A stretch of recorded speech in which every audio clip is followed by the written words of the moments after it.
Reading for me. Ecclesiastes. Verses 1 to 11. The words of the teacher, son of David, king in Jerusalem, meaningless, meaningless, says the teacher, utterly meaningless. Everything is meaningless. What do people gain from all their labors, of which they toil under the sun? Generations come and generations go, but the earth remains forever. The sun rises and the sun sets and hurries back to where it rises. The wind blows to the south and turns to the north. Round and round it goes, ever returning on its course. All streams flow into the sea, yet the sea is never full. To the place where the streams come from, where they return again. All things are wearisome, more than one can say. The eye never has enough of seeing, nor the ear its fill of hearing. What has been will be again. What has been done will be done again. There is nothing new under the sun. Is there anything of which one can say, look, there is something new? It was here already, long ago. It was here before our time. No one remembers the former generations, and even those yet to come will not be remembered by those who follow them.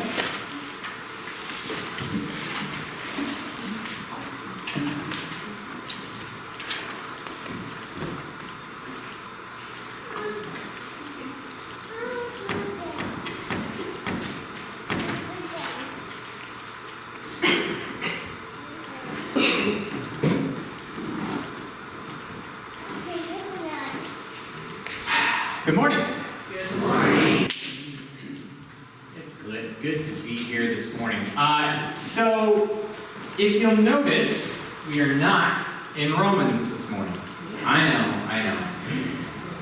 It was good, but all good things must come to an end. And so I thought, before we get into Advent season, it might be nice for us to take a brief trip back to the Old Testament, because there's always good stuff to be found there.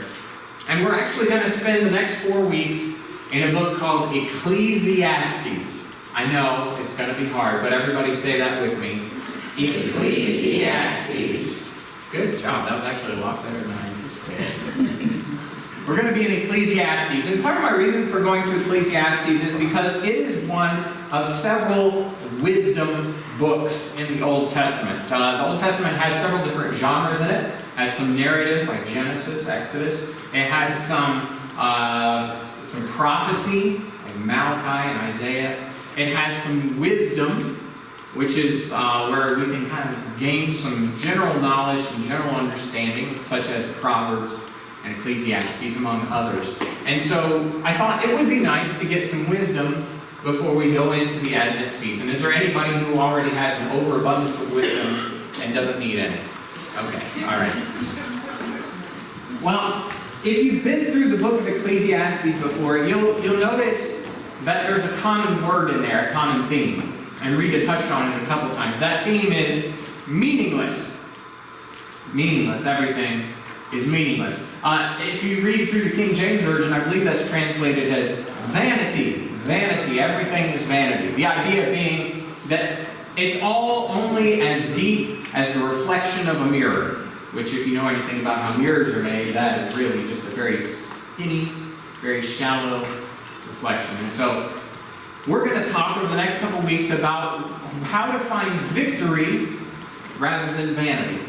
Does that work? Good, because that's what I got planned. And if that doesn't work, somebody else is going to have to fill in, because I got nothing. So I want to give you a heads up where we're headed the next 4 weeks. So the next 4 weeks are going to look like this. This week we're going to talk about wealth a little bit. Next week we're going to talk about works. The following week we're going to talk about the world and our relationships. And the very last week we're going to talk about wisdom, which is a big overarching theme. And as we read through these scriptures, you're going to see some of these things kind of referenced or mentioned or any of that, but that's okay. The writer of Ecclesiastes, whom we believe to be Solomon, he has this way of weaving things together as he's trying to unpack it all. So today we're going to start with wealth. And oftentimes when I say wealth, I know you're thinking money, right? I say wealth and you hear the cha-ching of a cash register in your head. I want you to think a little bit broader than that. I want you to think about luxury. I want you to think about abundance, overabundance. I want you to think about pleasure. I kicked the bucket. I don't know who put stuff on my stage. Anyway, so we're going to cover all of that today. This idea of wealth and pleasure and satisfaction and a luxury. And so we're going to go to Ecclesiastes. I already said that. I want you to know where the name of Ecclesiastes comes from. In the beginning, the Bible was written in a couple languages.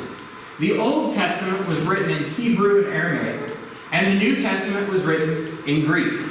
Now, as time went on, Greeks, they conquered most of the known world at that point, most of the modern world. And so a lot of things covered over, and they came over and became translated into Greek. This included the Hebrew Bible, the Old Testament. It got translated into Greek as well. And when the writers translated the Hebrew Bible, the Old Testament, into Greek, they labeled this wisdom letter, Ecclesiastes, based on this word, ecclesia. I wanted you to see what it looked like in Greek, because I think it's important to remember that the Bible was not originally written in English. Okay? And especially not written in American English. Ecclesia. Now, the word ecclesia actually means assembly or gathering. In the New Testament, it gets translated, sometimes scholars debate whether it's translated properly or not, but it gets translated as church. You remember Jesus and Peter having that conversation. Everybody had left. Jesus says, "Who do you say that I am?" Peter says, "I believe you are the Christ, the Son of the living God." And Jesus says, "You speak the truth. On this rock I will build my ecclesia," my church. And the gates of Hades cannot stand against it. And so King Solomon, whom we believe wrote the book of Ecclesiastes, King Solomon, he gathers together the people for Ecclesiastes. He says, "Look, everybody come together, lean in, listen up. I have some words of wisdom for you." Now, why should we listen to King Solomon? What does he have to say? Why does his opinion or his thoughts matter? Well, if you know much about Old Testament history, you know that there once was a man named David. Everybody familiar with David or somewhat familiar with David? Maybe you've heard the childhood story of David and Goliath. That's the David we're talking about. He conquered the giant. He became king after some scuffles with the king at the time. He becomes king, and he's known for a few things. He's known for conquering the giant. He's known for adultery with Bathsheba. He's known for bringing the Ark of the Covenant back to Jerusalem. He's known for writing many of the Psalms. He's also the father of Solomon. Solomon became king once David died, and as he's king, he's nervous, as any person would be. That's a lot of responsibility, a lot of people paying attention to you. You are the only celebrity in the entire nation. Everybody's watching what you do, and so he wants to be a godly man, wants to follow what God has planned. And so he prays one night. He says, God, I want to be a good man. And God actually speaks to him. He says, "Solomon, I appreciate that prayer. What can I do for you? Anything you want's yours." Can you imagine? Can you imagine if the God of the universe, the one who breathed planets into existence, says, "Anything you want is yours, just name it"? For many of us, if God gave us that wish, we would say, "Oh, please, let's just take back game 4. It was terrible. Let's just forget that ever happened." Solomon, though, he's trying to be smart about this, and he says, "God, give me wisdom. I don't want riches, they don't last. I don't want long life. That's no fun. Just give me wisdom. I want to be a wise leader, a wise king." So God says, "Man, that is an awesome request. So I'm going to give it to you. I'm going to give you wisdom. You're going to be the wisest guy in the land, the wisest there ever was. And not only that, I'm going to give you riches beyond measure, and you're going to live a long time." Good job. That's this Solomon. Now, Solomon wrote a lot of things. He contributed a lot to the Proverbs. He wrote some Psalms. But we think that when he got to Ecclesiastes, it was towards the end of his life. Solomon wasn't always smart. He was wise, but not always smart. See, Solomon would often marry the daughters of leaders from other nations. It's all about networking. It's all about who you know. And so he would marry and marry and marry and marry to the point where he had hundreds of wives. Not only that, but he was also a man of pleasure, and so he had hundreds of concubines, prostitutes of the day. They would all live on his complex, and he'd draw a name out of a bucket and say, Edna, it's your turn.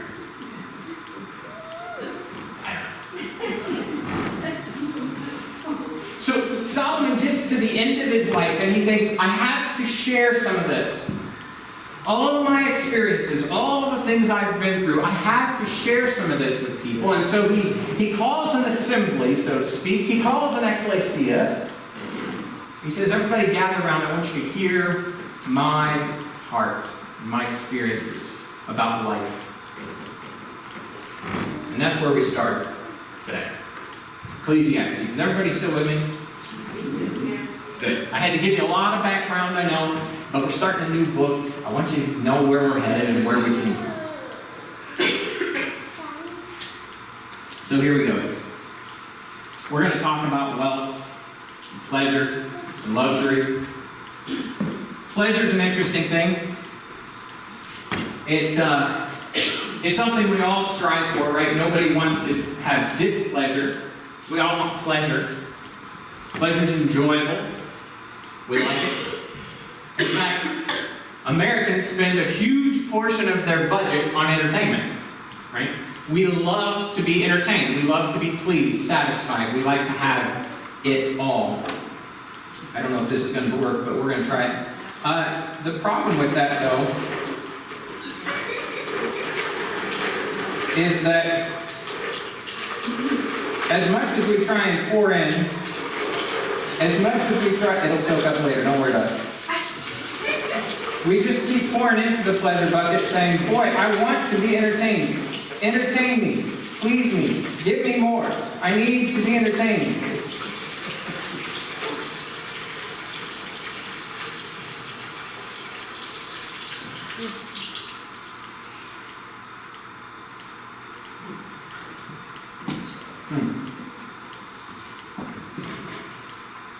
And then at the end of the day, there's nothing left. And so we wake up the next morning and go, please me, entertain me. And we're left feeling empty and hollow. You want to know what kind of water this was? Holy water. The best I got. Sorry. You know this is true because you've heard the prodigal son story, right? A man has two sons. One son says, Dad, I want my share of the inheritance, which would have been a modern day way of saying, Dad, I wish you were dead. Unbelievably, this father says, okay. He gives the son his share of the inheritance, which was not just handing him a bag of money, but it meant selling off a third of everything that he had. He sold off a third of everything that he had, gave the proceeds to his younger son. Younger son takes off to the distant country. We don't know exactly what he did there. His older brother would say he spent it all on wild living and prostitutes. And it's not too many verses later where the younger son has spent everything that he had. All his friends are gone. The people he'd partied with are no more, and now he's left giving slop to pigs, and he's jealous of what the pigs are getting. Because he feels that emptiness inside. That's what this pursuit, this passionate pursuit of pleasure will leave you empty and hollow. And so the question I want us to kind of think about as we wrestle with this topic is this. What was really gained?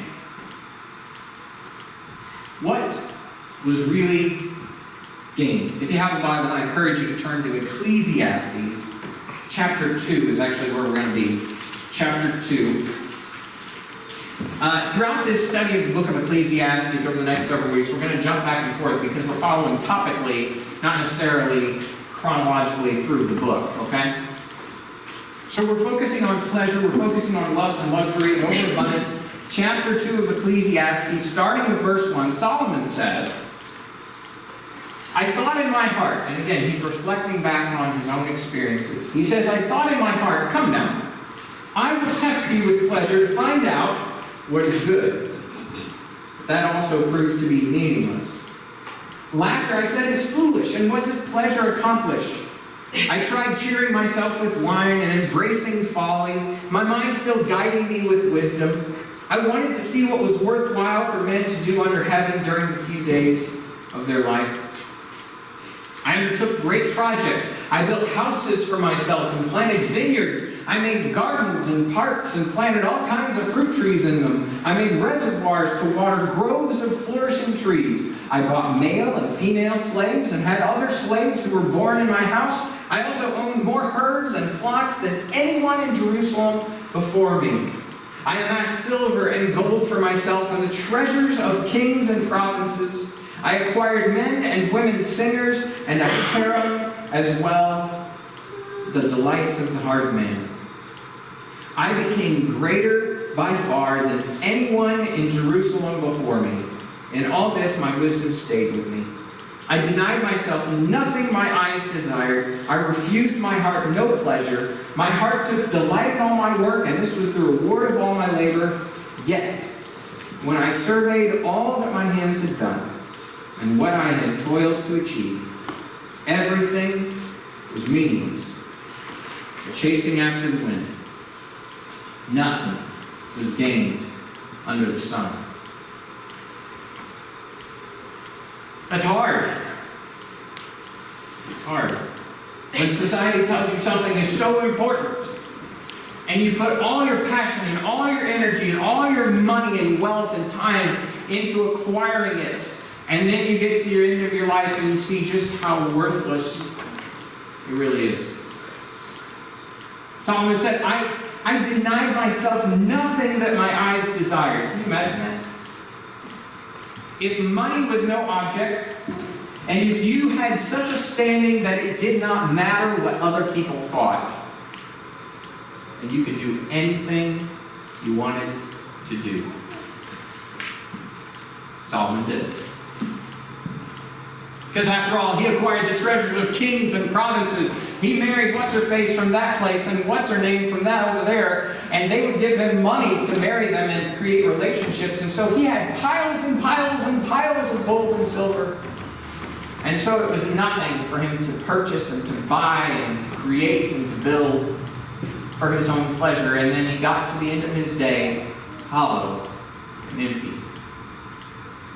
He pursued relationships like nobody's business. Not really relationships, but he had a harem, he had slaves, he had male and female singers.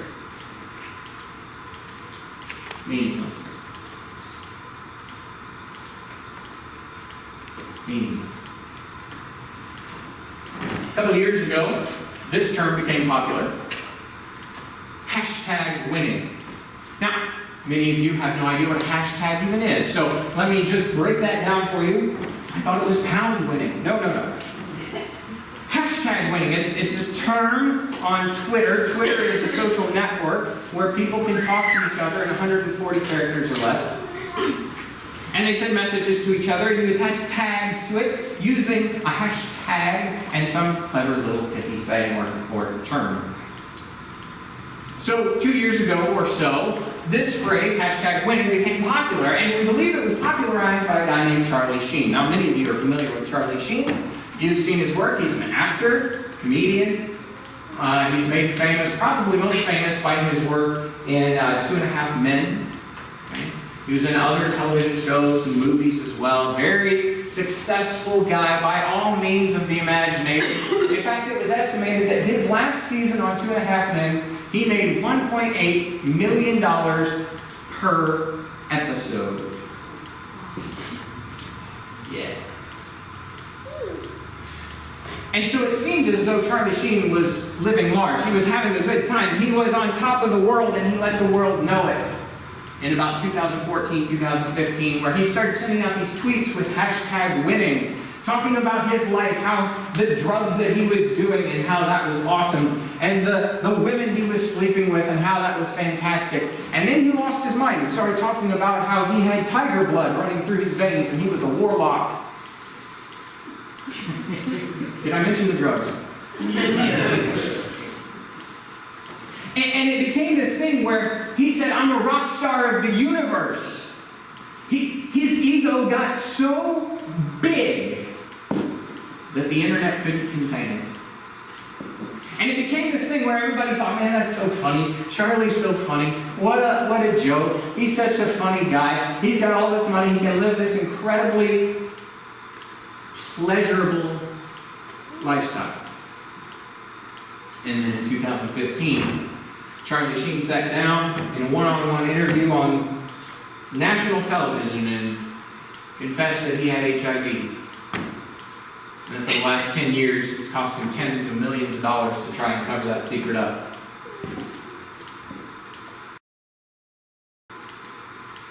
Winning.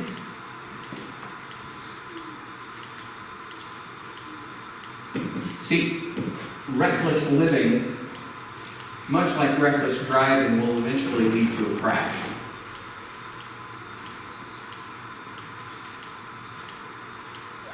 Now, I know what you're thinking, man. I live a quiet life, okay? I'm not going out wild parties all night. Although I know what the seniors do at the Legion. And that was for you, Rita. You think to yourself, no, this is rural America. I'm an elder, right? You might not pursue the parties, but how much of your life is spent just making yourself feel good? I don't want to feel guilty, so I'm not going to do this. I don't want to feel pushed, so I'm not going to do that. I'm going to do whatever makes me feel good, and we have this entitlement, I deserve it, right? Yeah, you might not be on the party scene, but many of us have attached this phrase, hashtag winning, to the end of our life and saying, man, look at me, I don't have to do anything for anybody anymore.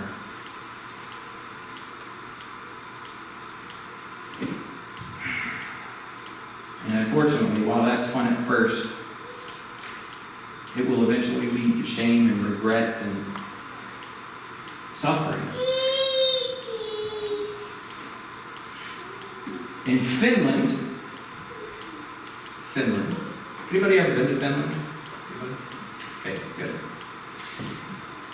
I want to read you a brief snippet here. Finns, people from Finland, who can't get enough of winter, swarm to the northern town of Kemi for the opening of a sprawling ice castle that features a theater, a playground, an art gallery, and a chapel. 30 workers took 3 months to build this year's castle with 13-foot walls stretching for 1,650 feet. We reckon this must be the world's most popular construction site, castle spokesman Simeone Sainio said. An Orthodox church chapel hewn from ice already has been booked for 4 weddings and a christening. The theater has a capacity of 3,000 and will feature rock and pop concerts, musicals, modern dance, opera recitals, and the popular opera Amal and the Night Visitors. Construction and upkeep costs are estimated to be $1.1 million, yet the castle will melt sometime in mid-April.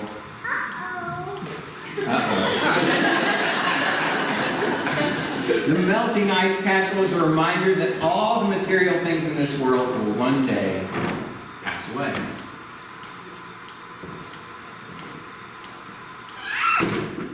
So the question I want you to consider is, how much is spent on what ultimately won't last? How much is spent on what ultimately won't last? Now, I don't want you to hear me that you have to totally shut down everything in life. Oh, I enjoy something, so I have to get rid of it automatically. That's not what I'm saying. After all, God gave us everything to richly enjoy. Every good and perfect gift comes from above. I just want you to be careful. Just be careful. Let's continue on. We're actually going to be in Ecclesiastes 5 now, so turn over, if you're following, a couple pages to Ecclesiastes chapter 5, starting with verse 8. Solomon writes, he says, "If you see the poor oppressed in a district, and justice and rights denied, do not be surprised at such things. For one official is eyed by a higher one, and over them both are others higher still. The increase from the land is taken by all. The king himself profits from the fields. Whoever loves money never has money enough. Whoever loves wealth is never satisfied with his income. This too is meaningless. As goods increase, so do those who consume them. And what benefit are they to the owner except to feast his eyes on them? The sleep of a laborer is sweet, whether he eats little or much, but the abundance of a rich man permits him no sleep. I've seen a grievous evil under the sun. Wealth hoarded to the harm of its owner, or wealth lost through some misfortune, so that when he has a son, there's nothing left for him. Naked a man comes from his mother's womb, and as he comes, so he departs. He takes nothing from his labor that he can carry in his hand. This too is a grievous evil. As a man comes, so he departs. And what does he gain since he toils for the wind? All his days he eats in darkness with great frustration, affliction, and anger. So this is more of the same, right? We chase after the wind. You ever try chasing the wind? It's like trying to put water in a holy cup. It just doesn't work very well. You look foolish.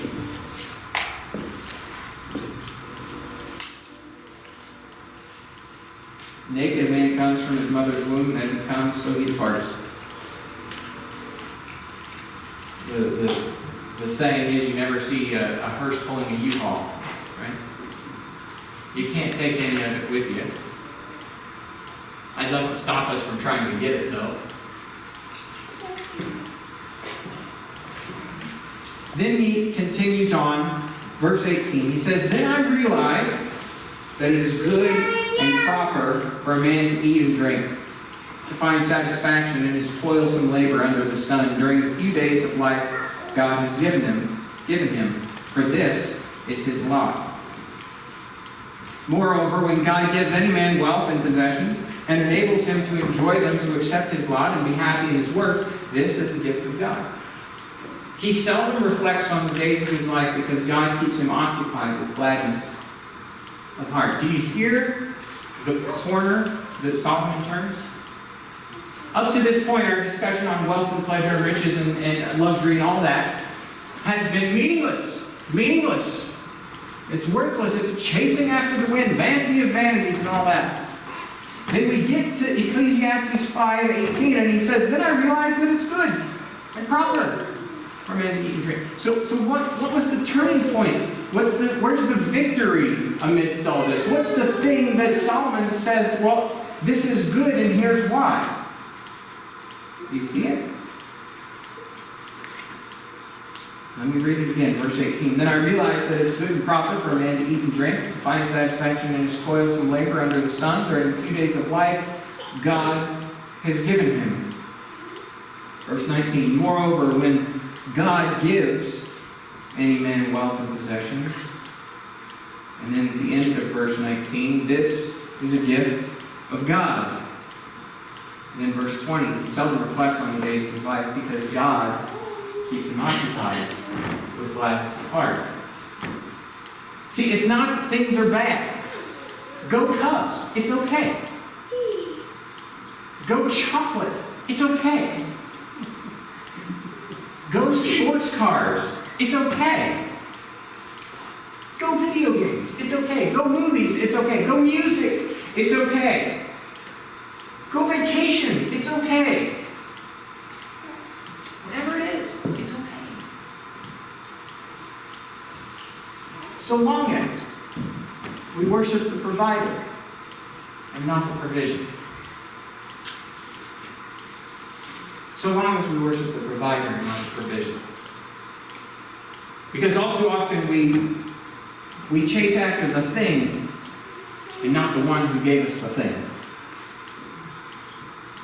All too often we say, thank you for vacation. Thank God it's Friday. Without actually thanking God that you don't have to work on Saturday. Worship the provider and not the provision. And that's so easy to say and so much harder to do because when we're in the middle of it, we just want to enjoy it. We want it to be our thing. Enjoyment's not bad. Pleasure's not bad. God gave it to you, after all. Just be sure that you're worshiping Him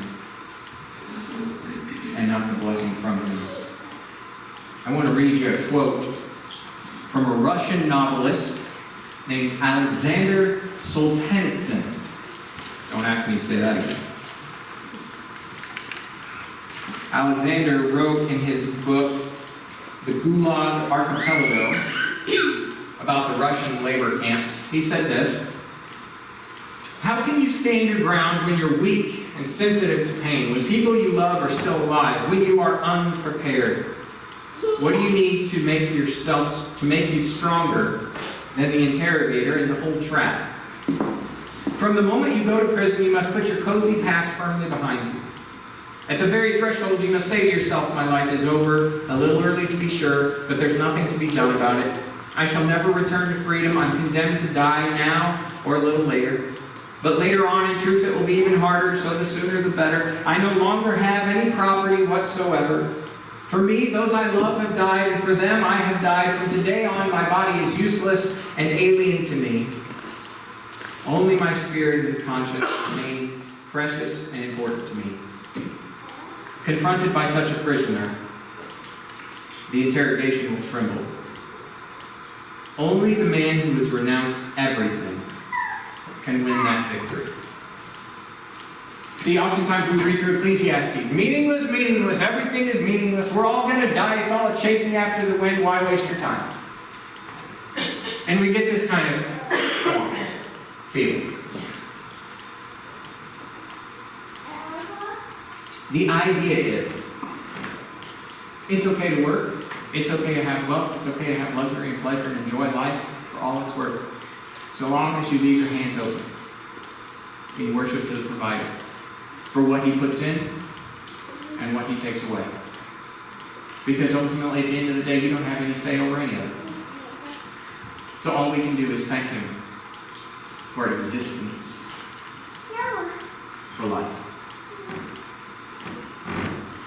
Alexander was asked towards the end of his life, the Russian novelist, was asked towards the end of his life, you've had 60 years of writing, 60 years of research. And back when we first started 60 years ago, we asked you, why do you think the Russian people, why do you think people in general are suffering so much? And he said, man has forgotten God. 60 years later, all this research and a fully fleshed out education, opportunities, time to spend with people who have been through very difficult circumstances. They asked him the question again, Alexander, why do you think that people suffer? And he said, the answer hasn't changed. Man has forgotten God. Let us not forget God in our life today.